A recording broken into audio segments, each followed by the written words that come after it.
all those different things, what we call, like in the Rugerverse is what we call it, of things. Because this guy right here to my left, you may not know his face, but I hope you know his name. He's Mr. Tom Ruegger. He's the creative animator. Tiny Toons, King of the Brain, all that stuff.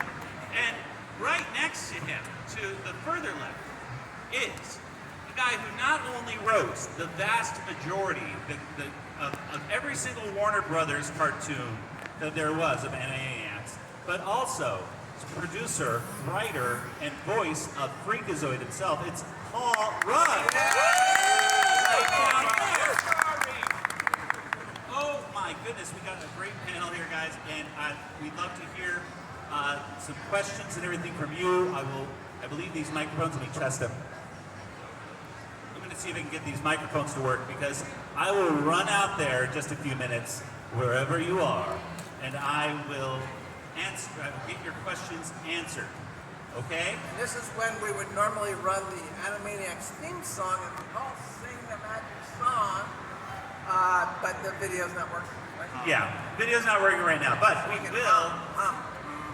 Yes, we can all hum the theme song. I'm sure we have it. Okay.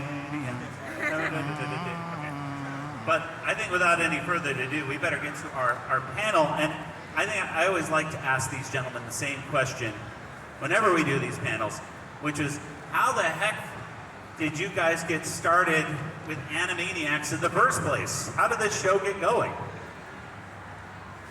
Good question. It's when you guys start talking. Tom, why don't you start? Because it involves you and Steven Spielberg. Go. Yeah, well, we grew up together. We were bird close. I was making something called a pup named Scooby-Doo at Hanna-Barbera, and Mr. Spielberg saw that and said, "This isn't horrible." And so he liked that we were doing sort of Tex Avery, sort of humor, wild takes.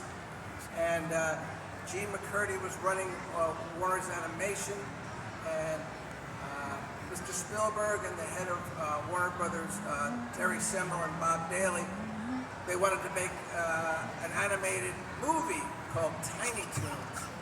And then they realized they couldn't get that off the ground, so they were going to make a TV show called Tiny Toons, but they didn't know really what it was. And they were going to farm it out to Nelvana in Canada. And Gene McCurdy, who was the head of the animation division at Warner Brothers, said, no, we'll make it here in LA. And so she hired me. I left Hanna-Barbera, went over there, and we hired some people. We made Tiny Toons. And Mr. Spielberg was scared to death that we were going to do a lousy show. And he... we got some footage back from one of our overseas contributors, and he said it was, I forget the word, it was some word that was just like, it was, basically, he hated it. He hated the footage, and he was going to take his name off the show and fire everybody. So they sent me over to overseas, and he didn't like the line quality, it was too thick. So anyway, we fixed the Tiny Toons, and it was a big hit. And suddenly, now we could do no wrong. Mr. Spielberg was leaving to make Schindler's List, and he said, have fun, make Animaniacs. And so we started making it. We hired this crazy nut job. So what happened? You were hired. I was hired. Yeah, so they basically, Tom's pitch was, there's a show Bible when a show comes out, and it's thick and it's filled with all this information about the characters. But what stuck out to me was Tom and Sherry Stoner, and they sort of based Yakko Wacko Dot on the Marx Brothers. I don't know if you guys know who the Marx Brothers is, but I was a big fan of the Marx Brothers, and with Yakko as Groucho, and Wacko sort of as Harpo. And once I heard that, I had a great time writing them. And then we sort of deviated from that, but that was sort of the initial structure. They were the Marx Brothers. So yeah. And then we came up with some other little segments. I pitched the show to Mr. Spielberg at his house on a Saturday morning, just like today. I went over to his house with Gene McCurdy and Sherry, and we had big cardboard cutouts of the characters. He didn't know anything about the show.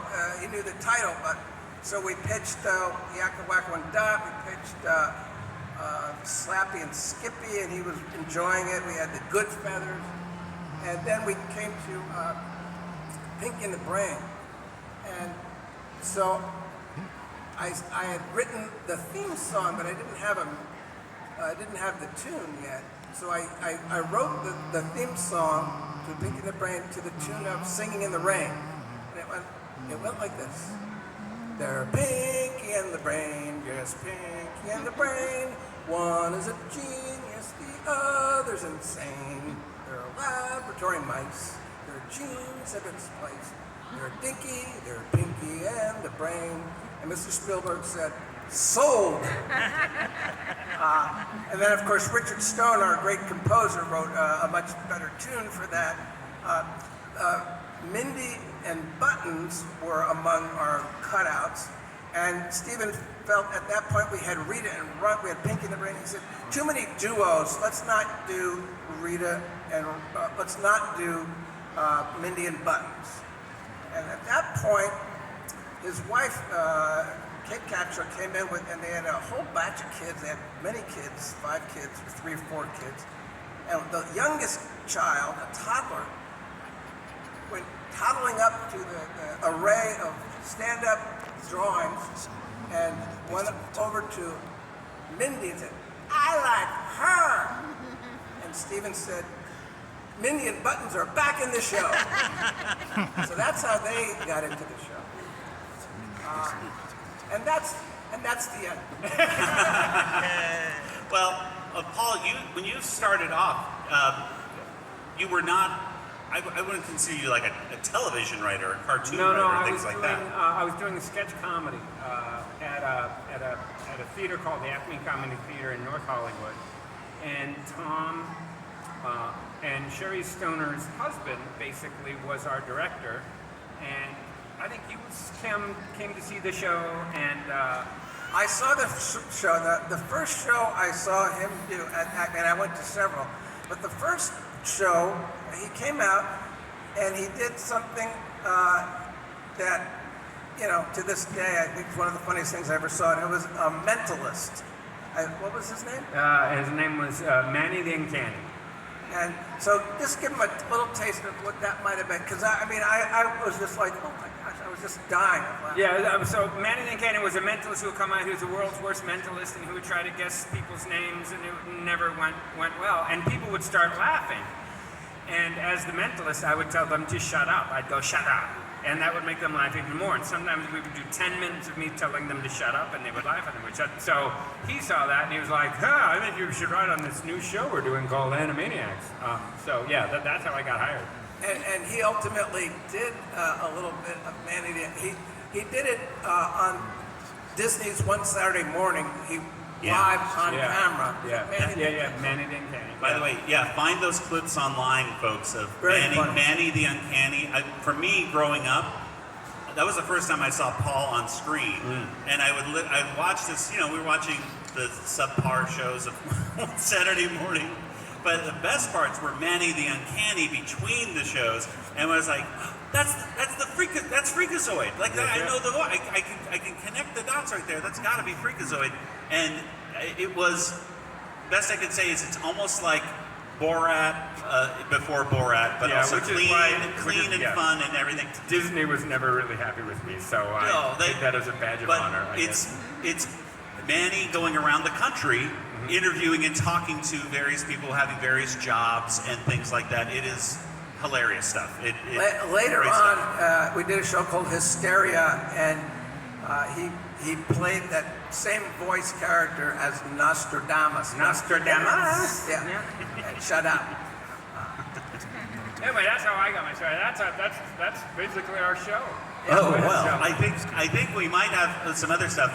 Let's start with Animaniacs, or you can even ask questions about Freakazoid. I think we can go ahead and open it up Or if you have questions about Mandy the Uncanny, I don't know. And there was Sherry Stoner, of course, did Slappy Squirrel, and anyway, we'd show you a clip, but we don't have We show you a clip, but it's very slowly buffering over So there. what sort are of. questions? Yeah, I'll run down there with this thing. So here I go. Animaniac shirt right here. I think he's the first question.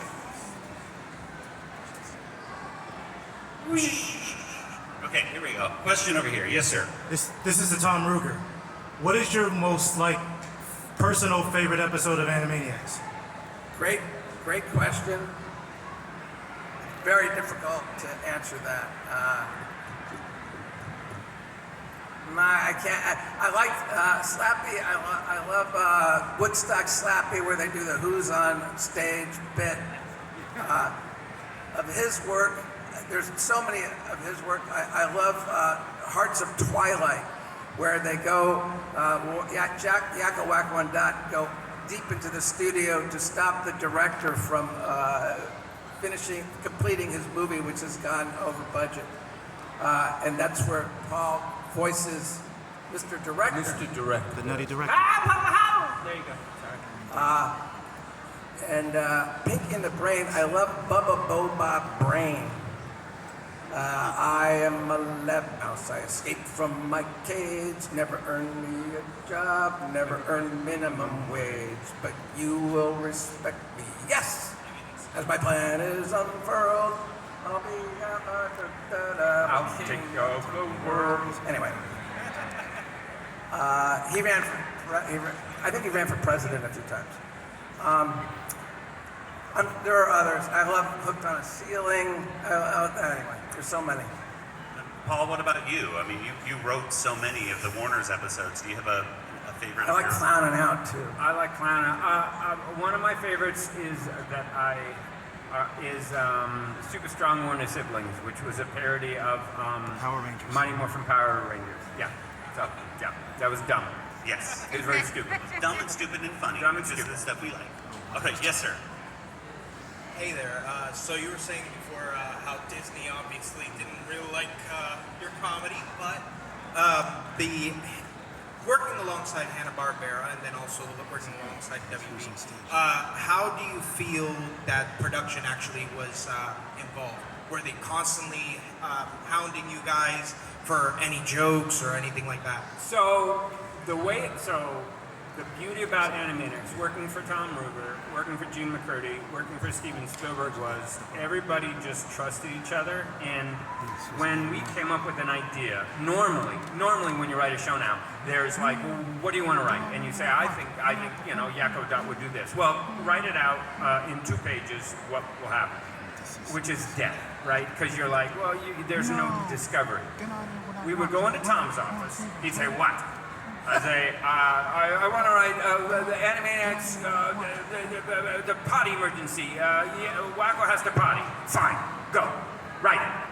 And then we would go away. And I think we had a week, sometimes a week and a half. And we would come back and show him a script, and then Tom would sort of look at it and stuff. But there was no, we didn't have a writer's room. Which was like, we never all sat together and said, it'd be funny if Wacko shoved something up his nose, and that's great.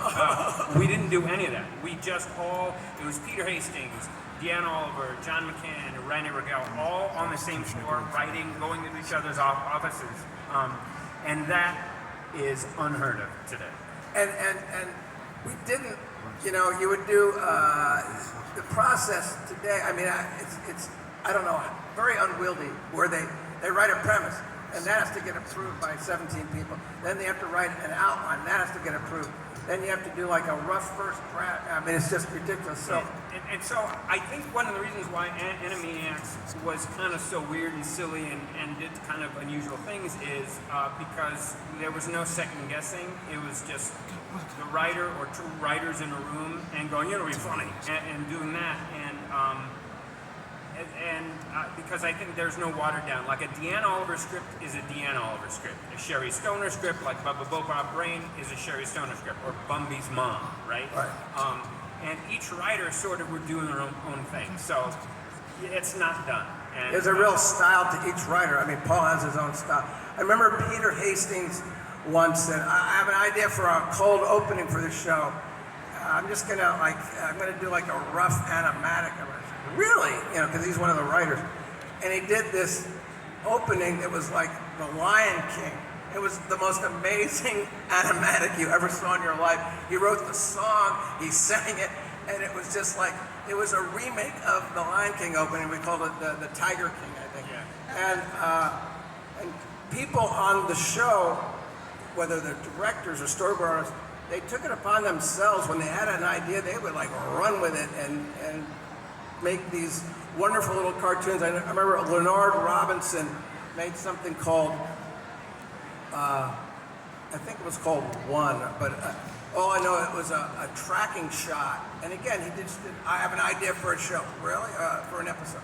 And it was just a camera following Wacko, and he's like backing away. And it was, tag, you're it, and then it reverses. It was fabulous. Yeah, one thing I've learned from talking to the various animators and the writers and everything from Animaniacs is it was really an environment of, you know, unconstrained creativity. Yeah. Really, you guys got to do what you got to do and really express yourselves, just like you said. And nobody was shooting us down either. We didn't have people like the network really left us alone. The censors, they do exist, but they were really leaving us. If they ever objected to something, we would literally say, "Oh, Stephen really likes that," and they would say, "Oh, never mind." Yeah. So Stephen was a big ally because who's going to tell him no? And so he'd be like, "Just leave my people alone. Just let them do their thing," which is, yeah, that was kind of magical. Yeah. All right, question right here, sir. Lauren, I was curious, what was your inspiration behind Freakazoid? Yes, let's talk about Freakazoid. Desperation. No, what happened was Stephen wanted Tom knows the story better, but Stephen sort of wanted a edgy superhero show. So Paul Dini and Bruce Timm, known for good superhero shows like Batman, started to develop with him. And it turned out, the more they got down the road, Stephen didn't want a superhero with comedic overtones. He wanted crazy, right? And Paul Dini and Bruce Timm kind of were like, it's not really our thing. So it was dumped on Tom Ruegger's lap. And then Tom came in my office one day, and there was a knock. He goes, "You're now working on a show called Freakazoid." This is in December of 2024. No, of 1994. And normally shows take a couple years to develop. We had to be on the air in 9 months. And so Tom said, "I don't know what the show is. It's really dumb, but it's due because it's going to be one of the launch shows for the WB, and Steven Spielberg will be very disappointed if you don't have a good show." So we started working, and we just wrote anything. Tom wrote this missive of weirdness, and we sent it to Stephen. Stephen goes, "That's pretty good, but I think maybe should there be a story somewhere?" So we started writing a story, and then Stephen was sort of went off, and we just started writing, and it was literally Tom writing, I'm writing, John McCann's writing, and we're just kind of giggling and going, I don't know. And then Minton came in. Tom Minton came in and said, "I've got a parody of Johnny Quest. You want that?" "Oh yeah, we'll take that. That's good." And who came up with the word bravery? That was me. But yeah, and it was like Andrea Romano. Like I had written one where we needed a villain, and it was Gutierrez, and she said, "I think we can get you Ricardo Montalban." I'm like, "Why would he want to do our stupid little show?" She goes, "Trust me, he might." So we had him, we had Tim Curry, we had a bunch of David Warner for the Globe. Yeah, and so David Warner was filming Titanic at the time, and he was doing that in Long Beach at a big water tank. And then he would drive all by himself all the way to to North Hollywood and come to our stupid show, and then drive back. And Ed Asner. So we didn't know what we were doing, and we had a blast doing it. So. And then Kenny Bars. We had a lot of different funny people. So we're making Freakazoid, but we don't have the voice of Freakazoid. We And we've written him very broadly on all these different episodes, and he's doing really weird, different things in episodes. So we sent out a casting call, Freakazoid, he's a crazy superhero. So everybody who came in, all these famous, every voice actor in LA auditioned to be Freakazoid. Anybody that thought, I've got a little bit of humor in me, funny, and they all came in, and they all literally did, I'm Freakazoid, I'm freaky, I'm massive, I mean, every audition was just over the top. Now, We wanted to kill ourselves. We're like, this is not going to work. And we We've made a realized terrible mistake. perhaps we had written the wrong copy for this audition. So anyway, after many days of this, we're literally, our heads are scrambling.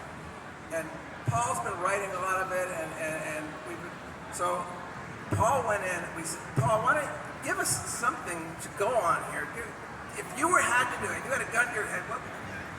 And so you went in and you read one of John McCann's scripts, right? And John was in the room. John McCann is one of our writers.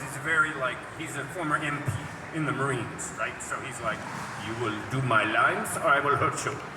So I was kind of like, I'm doing your lines, and it was doing kind of straight. And then Tom would go, now do something silly. And I'd go, like what? He'd go, just keep talking. So I would do some of John's line, and then to make sure I wasn't displeasing him, and then I would just go off and do this weird stuff, and then I'd come back to John's line. And it was really weird what we were doing. And then this evil person played it for Steven, and Steven said, just have Paul do it. And I was like, oh no, I don't want to do it. That's not a good idea. Well, actually, what happened? It was called the Dance of Doom. Sorry. Paul Ruegg is recording this Dance of Doom script, and again, he doesn't have the job. This is just audition copy. And I said, well, during this dance thing, you're going to lead everybody in dancing. Paul, why don't you just go off and do crazy stuff, or not relevant, but go off script, Paul. Do whatever you want to do. And he did, and he led them, and he was doing like kind of a Jerry Lewis thing, and he was doing everybody dance, everybody down. Paul Bridge, everybody down! Oh yeah, a lot of that. And then, so anyway, it was this improv thing that was not in the script that really sold Steven on this guy.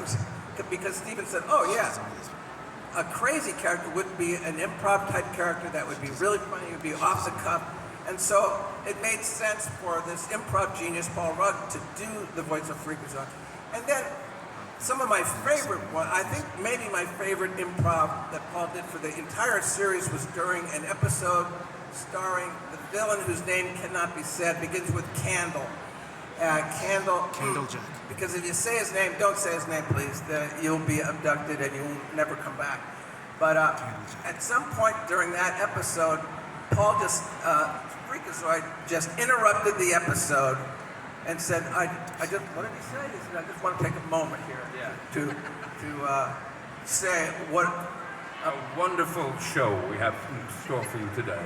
And Ed Asner was there and Kenneth Mars, and I just started going off going, Eddie Asner's here. He's a wonderful man, a beautiful man. I hug him. And I just kept going. Kenny Mars. Is there anyone better? No. Yeah, I look in the room and Tom's like, and so that was kind of odd. And but like people like Ed Asner, he had a blast. He would come because he didn't have to act. He would just be Ed. When we first showed him the Cosgrove's line, he's like, all right, and he started like. He was sort of reading it, the copy before he was going to act, and he's like, hey, Freakazoid, want to go get a mint? And we heard that, we're going, that's the guy. He goes, I'm just reading it. Okay, yes. So, anyway, it was fun. So we got the first footage back at the very end of August. We were going on the air like September 10th, and it's like August 30th, and we got the very first footage back. And so we have 10 days to cut it up and put it into episodes, and we have like maybe 20 minutes worth of footage. We have the main title and 20 minutes, and that's a show. And so we sent it over to Mr. Spielberg. He said, yeah, I like this. I like this Dance of Doom thing. That's good. You know, I think you need to cut Paul back though. It's too long. And well, we can't cut anything. We don't have enough footage. And he said, oh, and this moron stuff. You got moron. You know, I am moron. Done by the voice is done by Stan Freberg. Stan Freberg. So he says, and I hate moron. So take that footage and either destroy it or put it on the very last episode of the season. And of course, again, and I'm like, okay, Stephen, whatever you say, because I'm scared to death. And of course, we had to use all that footage in the first episode. And not only did he hate moron, but I knew that we had just shipped another entire half hour that starred nothing but moron. So we changed his name to honor Mr. Spielberg's request that we don't do any more moron. We changed his name to Boron.